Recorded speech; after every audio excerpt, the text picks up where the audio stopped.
Nama saya Mary Cinti Aprilia Istinjak. Saya akan menjelaskan bagian latar belakang dan rumusan masalah. Sebagai latar belakang, pendidikan adalah salah satu bentuk perwujudan kebudayaan manusia yang dinamis dan selalu berkembangan. Oleh karena itu, perubahan atau perkembangan pendidikan adalah hal yang memang seharusnya terjadi sejalan dengan perubahan budaya kehidupan. Perubahan dalam arti perbaikan pendidikan pada semua tingkatan perlu terus-menerus dilakukan sebagai antisipasi kepentingan masa depan. Belajar akan menghasilkan perubahan-perubahan pada diri seseorang. Untuk mengetahui sampai seberapa jauh perubahan yang terjadi perlu dilakukan penilaian. Begitu pula yang terjadi pada seorang siswa mengikuti suatu proses pembelajaran di sekolah. Harus selalu lakukan penilaian terhadap hasil belajarnya untuk mengetahui sejauh mana siswa telah mencapai sasaran belajarnya. Pendidikan yang mampu mendukung pembangunan di masa mendatang adalah pendidikan yang mampu mengembangkan potensi siswa, sehingga yang bersangkutan mampu menghadapi dan memecahkan problema kehidupan yang dihadapinya. Pendidikan harus menyentuh potensi nurani maupun potensi siswa. Dalam Undang-Undang Nomor 20 Tahun 2003 tentang Sistem Pendidikan Nasional, kurikulum adalah seperangkat rencana dan pengaturan mengenai tujuan, isi, dan bahan pelajaran serta cara yang digunakan sebagai pedoman penyelenggaraan kegiatan yang mencapai tujuan pendidikan tertentu. Jika keadaan seperti ini terus-menerus dibiarkan, maka akan menimbulkan pengaruh yang buruk terhadap hasil belajar anak, dan pada akhirnya prestasi belajar yang dicapai oleh anak kurang maksimal. Dalam proses belajar mengajar, guru mempunyai tugas untuk mendorong, membimbing, dan memberikan fasilitas belajar bagi murid-murid untuk mencapai tujuan belajar mereka. Guru mempunyai tanggung jawab untuk melihat segala sesuatu yang terjadi dalam kelas yang berkaitan dengan kesulitan belajar siswa. Salah satu upaya yang dapat dilakukan guru untuk membuat suasana kelas tetap hidup ialah dengan memberikan motivasi kepada siswa sehingga siswa tersebut bersemangat dalam menjalankan tugasnya sebagai siswa. Sebagai rumusan masalah yang dihadapi para siswa saat ini ialah rendahnya hasil belajar dari siswa tersebut. Masih banyak siswa yang kurang bersemangat dalam belajar dikarenakan mungkin beberapa sebab, yaitu kurang menariknya guru yang mengajar di mata para siswa. Tidak hanya itu, metode pembelajaran guru yang membosankan juga menjadi alasannya. Untuk memberikan peningkatan terhadap hasil belajar siswa, hendaknya guru itu harus memperhatikan minat siswa dan memahami karakteristik siswa yang berbeda-beda, sehingga memudahkan guru untuk mengetahui lebih dalam mengenai masalah yang dihadapi siswa tersebut. Adapun permasalahan di sini ialah bagaimana meningkatkan hasil belajar siswa dengan bagus sehingga semua siswa dalam kelas dapat meningkatkan hasil belajarnya masing-masing dan mencapai tujuan yang maksimal.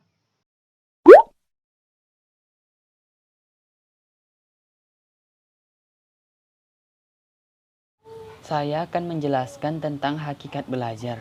Nah, teman-teman, belajar adalah usaha sadar yang dilakukan oleh setiap individu dalam perubahan tingkah laku, baik melalui aktivitas latihan dan pengalaman yang menyangkut aspek-aspek kognitif, afektif, dan psikomotorik untuk memperoleh tujuan tertentu. Nah, dengan demikian dapat dikatakan bahwa belajar dapat membawa perubahan-perubahan pada individu yang belajar, baik dari ilmu pengetahuannya, keterampilan, sikap, minat, dan watak, serta juga penyesuaian diri mereka. Kemudian ada teori belajar. Nah, belajar adalah suatu aktivitas untuk memperoleh pengetahuan, baik dilakukan secara individu, kelompok, maupun dengan bimbingan guru untuk merubah perilaku individu. Nah, perilaku di sini adalah kebiasaan seseorang baik berupa pengetahuan, sikap, pemahaman maupun keterampilan. Dan perilaku seseorang dapat berupa behavioral performance atau penampilan yang dapat diamati. Nah, ada juga behavioral tendency atau biasa disebut perilaku yang tidak nampak atau yang tidak dapat teramati. Nah, kedua perilaku tersebut akan semakin baik jika diperoleh melalui belajar yang benar. Nah, teman-teman, untuk teori-teori belajar, banyak teori belajar yang dikemukakan oleh beberapa tokoh. Nah, di sini saya akan menjelaskan teori belajar yang dijelaskan oleh tokoh Toifuri yang dikategorikan ada 3 teori belajar. Yang pertama itu teori belajar psikodaya. Nah, teori ini memandang bahwa belajar pada bahan ajar telah mempunyai nilai dan nilai tersebut terletak pada formalnya. Nah, menurut teori ini seseorang belajar disadari oleh kesiapan mental yang terdiri dari sejumlah daya atau kekuatan yang bernilai di dalam satu sama lain yang terpisah, seperti daya mengamati, mengingat, menanggapi, menghayal dan berpikir yang kesemuanya membutuhkan latihan. Nah, kemudian teori kedua dari tokoh ini adalah teori belajar asosiasi yang dilakukan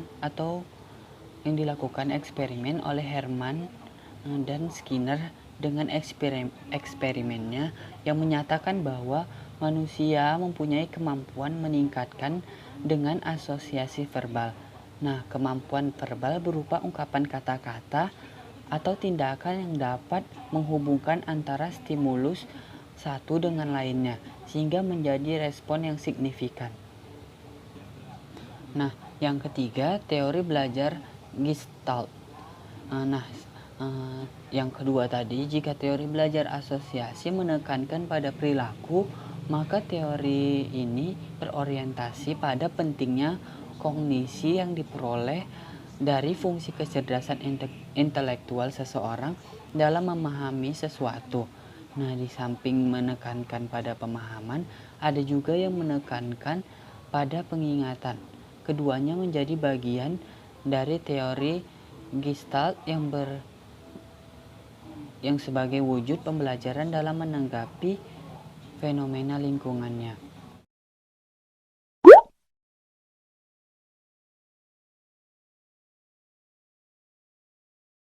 Saya akan menjelaskan tentang motivasi belajar, fungsi-fungsi motivasi belajar, dan faktor-faktor yang mempengaruhi motivasi belajar.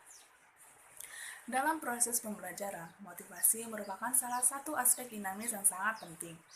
Sering terjadi siswa yang kurang berprestasi bukan karena kemampuannya kurang, akan tetapi disebabkan karena tidak adanya motivasi untuk belajar sehingga ia tidak berusaha untuk mengarahkan segala kemampuannya. Dalam proses pembelajaran tradisional, kadang-kadang unsur motivasi terlupakan oleh guru. Guru seakan-akan memaksakan agar siswanya memahami materi yang disampaikannya. Keadaan ini sangat tidak menguntungkan karena proses pembelajaran tidak dilakukan secara optimal dan hasil yang didapat pun tentunya tidak optimal. Dalam pendekatan modern tentang proses pembelajaran, menempatkan motivasi sebagai salah satu aspek penting untuk meningkatkan motivasi belajar siswa. Motivasi belajar merupakan suatu keadaan yang ada pada diri seorang individu di mana ada dorongan untuk melakukan sesuatu guna mencapai tujuan. Sardiman dalam bukunya menjelaskan motivasi intrinsik dan motivasi ekstrinsik. Motivasi intrinsik merupakan motif-motif yang terjadi dan berfungsi apabila tidak harus ada rangsangan dari luar, karena di dalam diri seorang individu sudah ada dorongan untuk melakukan sesuatu. Sedangkan motivasi ekstrinsik merupakan motif-motif yang terjadi dan berfungsi apabila ada rangsangan dari luar. Misalnya, seseorang belajar karena besok akan melaksanakan ujian, sehingga ia mengharapkan mendapat nilai yang bagus serta pujian. Keberhasilan proses belajar mengajar dipengaruhi motivasi belajar siswa. Guru perlu mendorong siswa untuk belajar dalam mencapai tujuan. Fungsi motivasi belajar dalam proses pembelajaran yaitu untuk mendorong siswa beraktivitas dan sebagai pengarah. Sedangkan faktor yang mempengaruhi motivasi belajar siswa yaitu cita-cita atau aspirasi siswa, kemampuan siswa, kondisi siswa, dan kondisi lingkungan siswa. Berbagai upaya perlu dilakukan guru agar proses pembelajaran berhasil. Guru harus kreatif dan inovatif dalam menjalankan tugas pembelajaran.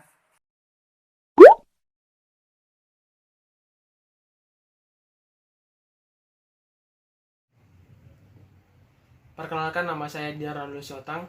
Di sini saya akan menjelaskan ide atau upaya untuk membangkitkan motivasi belajar siswa. Tujuan pembelajaran adalah untuk mencapai keberhasilan dengan prestasi yang optimal. Untuk mencapai hasil belajar yang optimal ini, dituntut kreativitas guru untuk membangkitkan motivasi belajar siswa. Ada beberapa hal yang perlu diperhatikan untuk membangkitkan motivasi belajar siswa. Yang pertama adalah memperjelas tujuan yang ingin dicapai. Tujuan yang jelas dapat menumbuhkan motivasi belajar siswa. Oleh sebab itu, guru perlu menjelaskan terlebih dahulu tujuan dari pembelajaran tersebut sebelum pembelajaran dimulai. Yang kedua, membangkitkan minat siswa. Siswa akan terdorong untuk belajar manakala dia memiliki minat untuk belajar. Ada beberapa cara yang dapat dilakukan untuk menumbuhkan minat belajar siswa. Yang pertama, hubungkan bahan pelajaran dengan kebutuhan siswa. Yang kedua, sesuaikan materi pembelajaran dengan tingkatan kemampuan ataupun pengalaman dari siswa. Yang ketiga, gunakan berbagai model ataupun strategi pembelajaran secara bervariasi. 4. Menciptakan suasana yang menyenangkan dalam proses pembelajaran. Yang keempat, berilah pujian yang wajar terhadap setiap keberhasilan siswa. Yang kelima, berikanlah penilaian terhadap hasil kerja siswa. Yang keenam, berilah komentar terhadap hasil kerja siswa. Yang ketujuh adalah ciptakan suasana persaingan dan kerjasama antara siswa. Berbagai upaya perlu dilakukan guru agar proses pembelajaran berhasil dan berlangsung secara optimal. Guru harus kreatif dan inovatif dalam proses pembelajaran. Kreativitas guru dalam pembelajaran dapat membangkitkan rasa motivasi belajar siswa. Siswa akan lebih bersemangat dan menghindari kebosanan dalam dirinya sendiri. Siswa termotivasi dan senang melihat guru yang memiliki tingkat kreativitas yang tinggi. Kegiatan pembelajaran menjadi lebih dinamis dan hidup, tidak monoton dan tidak membosankan bagi siswa. Kreativitas guru tidak serta muncul dari seorang guru tersebut. Perlu adanya upaya untuk membentuk dan meningkatkan kreativitas guru tersebut. Di sini ada beberapa upaya yang dapat meningkatkan kreativitas guru. Yang pertama, kepala sekolah melakukan supervisi kepada guru. Dengan cara kepala sekolah memberikan supervisi kepada guru, diharapkan guru mendapatkan kebebasan untuk mengeluarkan ide-ide kreatifnya untuk membantu meningkatkan. Yang pertama, kepala sekolah melakukan supervisi kepada guru. Dengan cara kepala sekolah memberikan supervisi kepada guru, diharapkan guru mendapatkan kebebasan untuk mengeluarkan ide-ide kreatif dalam pembelajaran. Yang kedua, pemberian pembinaan dan pengembangan. Kegiatan ini berhubungan dengan pemberian kesempatan kepada guru untuk lebih maju melalui seminar, penataran KKG, lokakarya, dan pemberian kesempatan kepada guru untuk meningkatkan pengetahuan dan keterampilan dalam mengajar ke jenjang yang lebih tinggi lagi. Yang ketiga, pemberian penghargaan kepada guru yang kreatif. Pemberian penghargaan atau reward diberikan dengan tujuan agar guru yang kreatif lebih semangat lagi untuk meningkatkan kreativitasnya dalam proses pembelajaran. Yang kelima, memagangkan guru. Dengan cara memagangkan guru, diharapkan dapat menambah pengetahuan dan pengalaman guru yang berharga untuk meningkatkan kreativitas guru. Yang keenam, melakukan studi kasus. Dengan adanya studi kasus, maka guru dapat leluasa mengeluapkan atau mengungkapkan apa yang ingin dibicarakan, sehingga guru dapat meminta arahan ataupun nasihat dari kepala sekolah ataupun guru-guru lainnya. Yang ketujuh, memberikan kebebasan. Tujuan dari diberikannya kebebasan ini adalah agar guru mampu berkreasi dan lebih kreatif ke depannya lagi untuk mengembangkan kreativitas guru tersebut. Sekian dari saya. Terima kasih.